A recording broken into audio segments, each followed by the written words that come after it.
Look at a climate map of North America and you'll see broad, sweeping zones. But step outside and you know the truth. Walk from a sun-baked parking lot into a shady forest grove, and the temperature can drop 15 degrees.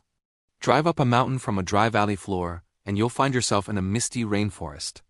These are microclimates, hyper-local atmospheric zones, where the climate defies the regional rulebook.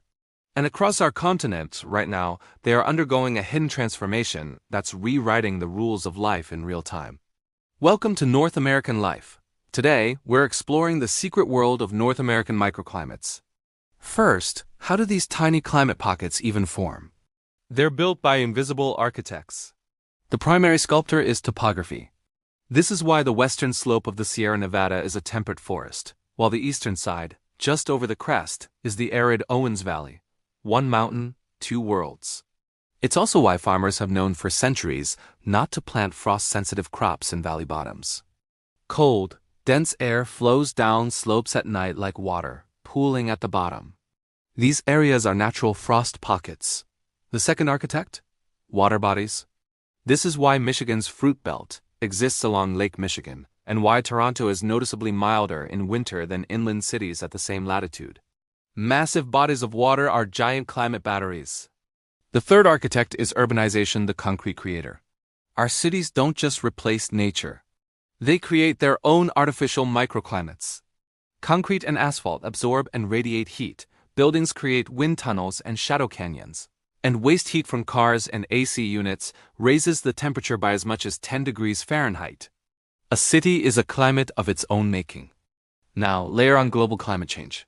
It's not just making everything warmer on average. It's acting like a magnifying glass on these microclimates, accelerating changes in bizarre and unpredictable ways. Take refugia. These cool, moist microclimates have acted as lifeboats for species during past climate shifts. But now, with more intense droughts and heat domes, these arcs are sinking. Species that have survived for millennia in these pockets are running out of space to retreat. Their entire world is evaporating. Climate change is also multiplying the urban heat island effect. More extreme heat waves are supercharged in cities, leading to dangerous public health crises. The microclimate becomes a death trap for the vulnerable. Conversely, increased rainfall hits impermeable concrete and causes catastrophic flash flooding in these same urban zones. And because microclimates are warming at different rates, the ancient synchronized timing of nature phenology is breaking down. Flowers bloom before their pollinators emerge. Migrating birds arrive after their insect food peak has passed. The intricate local dance of life is falling out of rhythm. But here's the fascinating twist. If we can create damaging microclimates, we can also engineer beneficial ones. This is the new frontier of urban planning and ecology, intentional microclimate design. Every tree is a living air conditioner. Green roofs and walls don't just look pretty.